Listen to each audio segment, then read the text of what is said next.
Olá, universitários! Já quero tratá-los assim. Vamos lá. Que livraço, hein? Que livro lindo, que livro tudo. Que livro contemporâneo, moderno e gostoso. Um presentão da Jamila Pereira de Almeida para nós. Que mulher incrível. Olha essa arte que tem. É uma coisa tanto quanto expressionista, as cores vivas, num preto, né? Fundo preto destacando essas cores maravilhosas, né? Muito angolano, muito Djamila. Olha que mulher sensacional, fenomenal. Que escritora, que presente a FUVEST deu pra gente, galera. Muito presente, muito lindo. Então, Djamila é uma escritora com a sua genialidade incrível. E ela vai retratar aqui um espaço de literatura muito, muito, muito, muito necessário para a mulher africana retratar, tá?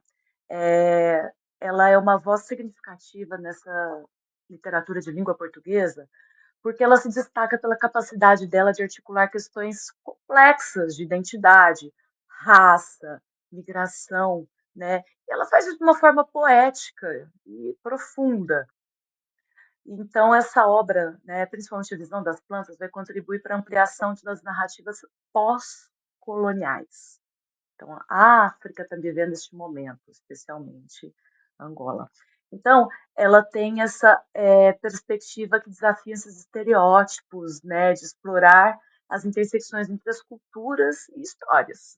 Ela é considerada uma das escritoras mais importantes da nova geração de autores lusófonos e ela é frequentemente comparada a nomes como Mia Couto e a Paulina Chesiane, tá? Que são os queridinhos ali da USP, tá?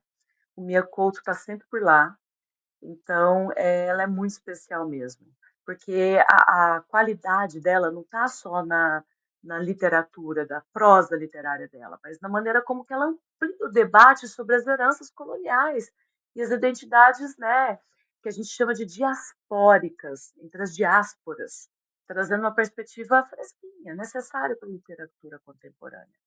Então vamos falar agora desse livraço que é A Visão das Plantas, que foi inspirado num outro livro, tá? De um carinha chamado Raul Brandão. E é um livro intitulado Os Pescadores. Isso é importante para a gente. Nossa, é uma curiosidade, mas explica muito isso. Porque eu costumo falar, todo mundo me julga, mas eu vou falar, porque eu sou polêmica, que ela fez uma fanfic. Porque, veja, ó, é uma fanfic. Porque existe um personagem, tá? Que é o Celestino, nesse livro Os Pescadores, do Raul Brandão, que estava ali diante, né, de um navio negreiro. E ele era um mercador de escravos, ele era um pirata, tá?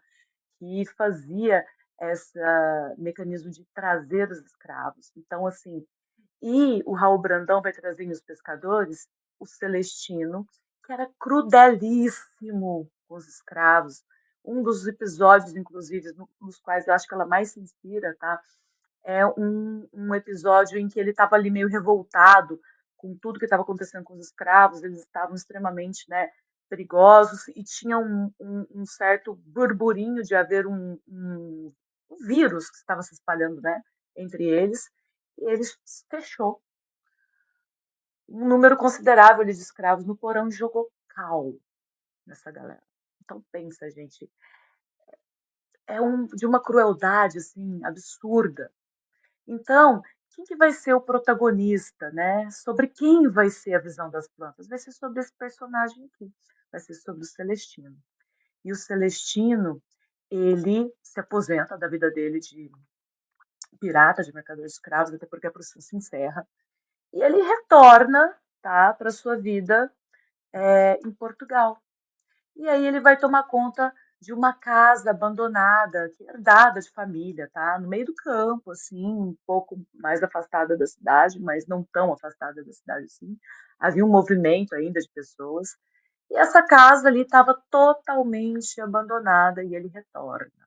O que significa essa casa para nós, que estamos analisando a obra? É uma metáfora clara e evidente da decadência do Império Português, da decadência de uma superpotência que se findou. Era uma superpotência das grandes navegações e ela, de repente, se encontra à falência. Por quê? Porque o principal meio de comércio deles, que era o mercado escravo, acabou, se extinguiu, né? Então ele volta para essa casa e vai viver ali uma vida.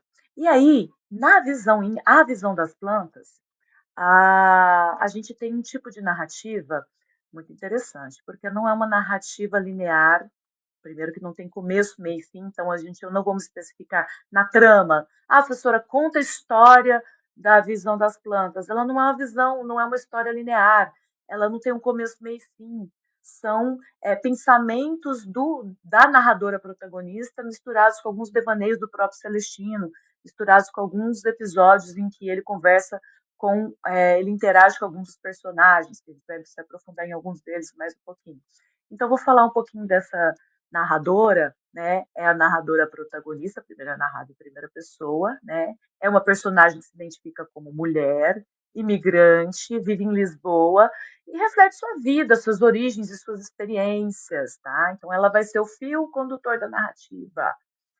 A sua visão é introspectiva sobre o mundo ao seu redor, então ela tem pensamentos introspectivos, né?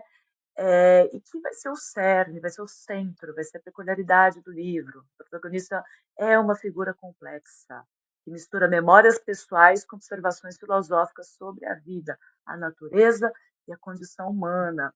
Muitos professores abordam essa protagonista, essa narradora protagonista, né, como um alter ego da própria Djamila, ou seja, tem vivências, tem aspectos da própria autora nessa narrativa. E eu não discordo da visão desses professores, faz total sentido que isso aconteça, porque ela se coloca de corpo e alma nesse livro, por isso ele é uma grande obra, tá bom? E aí, o que acontece com o Celestino quando ele chega nessa casa? Ele fica paradão? Não, ele vai interagir com alguns personagens. Existem uns personagens centrais aqui, tá? Que visitam ele, como Mulher Negra, o Padre Alfredo. Ele estabelece alguns diálogos importantes com esses personagens. E ele conta a história, né? De uma outra personagem que a gente vai chegar um pouquinho mais para frente, tá bom? Aí eu vou falar um pouquinho sobre a ironia contida no título, aliás, desculpa, no nome do nosso personagem central, que é o Celestino. Celestino vem de Celeste, né? É uma ironia, né? Um rapaz, né? Um senhor, na verdade, um senhor com este passado brutal, cruel, né? Dessa magnitude, ele não é nada Celestino. Então, por que que vai conter essa ironia? O que que acontece com o Celestino quando ele chega lá? Ele vai chegar naquela casinha abandonada dele lá, tá? E ela vai funcionar, gente, como uma espécie de túmulo para o Celestino, como se ele se auto-enterrasse. No começo, ele fica ali paradão, ele encerra sua vida ali. Mas começa a acontecer uma coisa muito interessante com o Celestino, que vai dar nome ao título. Ele começa a transformar esta casa num lindo jardim, né? E essas plantas, essas flores desse jardim, elas vão dar vida e trazer vida ao Celestino. Elas são os únicos seres ali, né, que não julgam o Celestino. Elas apenas respondem ao amor que ele dá para elas. É como se essas plantas falassem o quê? Dessem a mensagem de que há uma segunda chance para todos. E elas mostram isso, né? E por isso ela vai trazer dessa forma tão poética, né, esse retorno, né, do amor que o Celestino pregava para elas, elas se transformaram nas plantas e no jardim mais bonito e encantador que Lisboa já teve, tá? Então, essas plantas vão ter um papel fundamental, simbólico e quase personificado da obra. Elas vão ser entidades que observam, interagem no mundo humano, né? Essa perspectiva delas é única sobre a vida, né? E a passagem do tempo. A visão das plantas é uma metáfora, então, para a forma de ver o mundo, que é diferente da visão humana. A visão humana é cheia de julgamentos, é cheia de condenações. Ah, o céu, o inferno. Né? Mais paciente, né? Enraizada na natureza. A natureza, ela não é julgadora. Ela acolhe a tudo e a todos, que não agridem ela, de certa forma, né? Bom, aí eu vou me centrar numa história, né, que um dos personagens é a menina holandesa. Então existe uma lenda que o Celestino, em uma das viagens dele por esses lugares, né, que ele já foi, ele bebe muito, fica muito bêbado e ele é amparado por um grupo ali de holandeses. E quando o Celestino acorda, ele está tão atordoado ainda da embriaguez dele, que ele provoca um massacre, mata todo mundo que está ali e ele só deixa uma menina holandesa, que ele leva para a floresta, amarra ela numa árvore e deixa ela ali, abandona ela ali. Não se sabe se ela morreu, não se sabe se ela, né, sobreviveu sobre isso. Mas, enfim, além de ele ter matado toda a família e os amigos dela, ele abandonou ela ali à própria sorte neste lugar, tá bom? Bom, uh, e isso, tempos depois, ela retorna, ela aparece no livro como uma mulher, né? E o Celestino não consegue entender que é ela, mas ela vai dando dicas e aspectos. O livro ele tem umas passagens em que você percebe que são pensamentos do próprio Celestino. Por exemplo, aqui, ó, ele vai trazer alguns devaneiozinhos, umas frases soltas, em que você percebe que é a narradora protagonista dá voz para o Celestino. Então a gente tem um livro muito rico, né, em referências metafóricas históricas, sociais, né? E o que me chama muita atenção é o cuidado, né, e quase de uma poesia dentro da prosa que a Djamila vai empregar para falar deste Celestino e da transformação da visão desse personagem sobre ele com ele mesmo, das pessoas para com ele, principalmente das plantas para com ele, que respondem de forma quase mágica, né? Sendo lindas, maravilhosas e exuberantes, respondendo ao amor deste homem por elas. É uma leitura que vale muito a pena.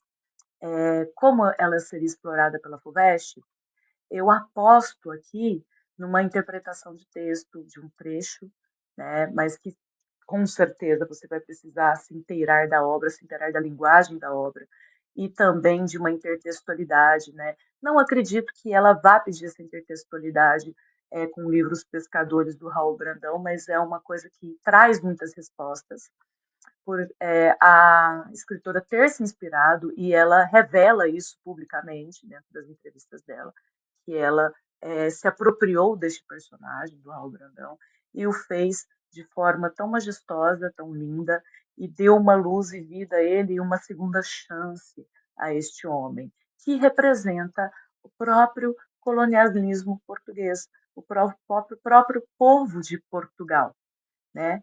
De certa forma, a gente está falando do olhar de uma colonizadora para com um colonizador. Um olhar de julgamento em que você me fez sofrer, mas eu entendo que você vai voltar, né? Portugal se recolheu à sua pátria, deixou de ser colonizador, né, explorador, e voltou para aquela casa abandonada que era o próprio país, que era próprio Portugal. Então, retrata muito o olhar do colonizado para o colonizador, mas não como rancor, não como ódio, mas como retorne e vai ter sua segunda chance, né? A gente, vamos dizer assim, a gente tirou Portugal do Brasil é, já há muitos anos, né?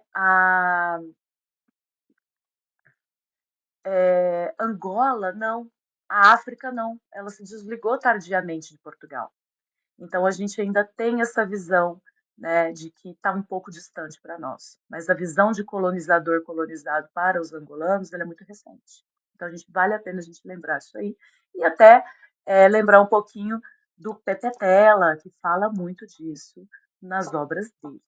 Então creio que vai haver uma intertextualidade muito linda aí que a FUVEST pode explorar. Um beijo no coração e até a próxima obra. Falou os pianos, a gente se vê no trote, hein?